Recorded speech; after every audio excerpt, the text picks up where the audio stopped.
கூட நடிச்சிருக்கீங்க, அந்த அனுபவத்தை சொல்லுங்க. இவர் பவிஷ், அவர் தனுஷ், அவ்வளோதான். ரெண்டு பேருமே பாட்டுக்கு அப்படியே தனுஷ் பார்த்தீங்கன்னா சும்மா யாருமே அப்படி வந்துட முடியாது. ஒரு பயங்கர ஹார்ட் ஒர்க்கு. அங்கேருந்து உருண்டணும், அந்த 40 அடி மலையிலேருந்து உருண்டு வருவார், இது பண்ணுவார். ஸோ சேம் குவாலிட்டி இவர்கிட்டையும் பார்த்தேன். இதுக்காக மலையிலேருந்து உருள சொல்லலை நான், but is also very hard working. படிச்சுட்டு இது பண்ணி இன்னும் 5 பேஜ் டைலாக பேசுகிறது டக்குன்னு. ஸோ அதுதான் நான் பார்க்குறேன். ஃபஸ்ட் நாளே வந்து அவரை நீங்கள் அடிச்சிங்களாங்க சார்? ஆமாம், வேண்டு அடித்தேன். I think the character I think wanted இருந்தது. அது கொஞ்சம் அடி பலிக்காத மாதிரி தாங்க அடித்தேன். அதை பெருசாக அப்படி பண்ணிட்டாங்க.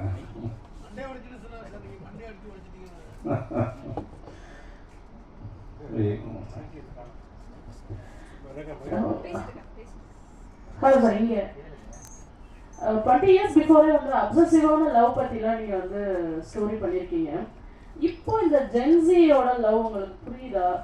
அதை பற்றி கதை ஏதாவது எழுதணும் அப்படின்னு எழுதியிருக்கீங்களா? உங்கள் சைடில் இருந்து ஒரு லவ் படம் எப்போ நாங்கள் எதிர்பார்க்கலாம்? பண்ணியிருக்கோம். ஜிவி பிரகாஷ் நடிச்சிருக்காரு.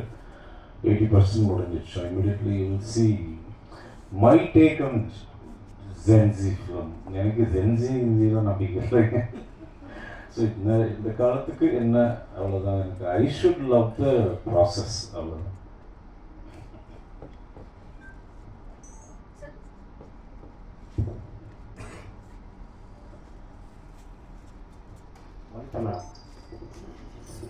செல்ல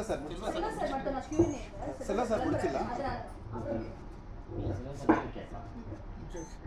சிவதா, ஆக்சுவலாக நீங்கள் வந்து தனுஷ் சாருக்கு வந்து மிகப்பெரிய ஒரு ரவுடிசம் படம் யாருமே அந்த மாதிரி கொடுத்ததே இல்லை. அந்த படம் ஏன் அப்படியே அடுத்த கட்டத்துக்கு நகராமல் இருக்குது? ஒருவேளை பவிஸுக்கு அது வருமா? அதே போல் காதலுக்காகவும் அவர் தான் பயங்கரமாக நீங்கள் முக்கோண காதல் நல்லா காமிச்சிருப்பீங்க. ஸோ பவிஸுக்கு பண்ணால் ரவுடிசமா இல்லை காதலில் ஜெகதீஷ்?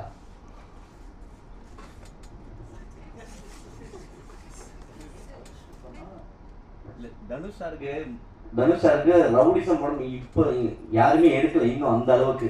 ஸோ அதே போல் காதலும் தனுஷை வச்சு முக்கோண காதல் வேற லெவலில் கொடுத்துருப்பீங்க, காதல் கொண்டேனும். ஸோ ஒருவேளை பவிஸை வச்சு எடுத்தீங்கன்னா ரவுடிசம் முதல்ல எடுப்பீங்களா இல்லை காதலை புரியறதுக்கான வாய்ப்பு கொடுப்பீங்களா? ரொம்ப ட்ரிக்கியான கொஸ்டின்.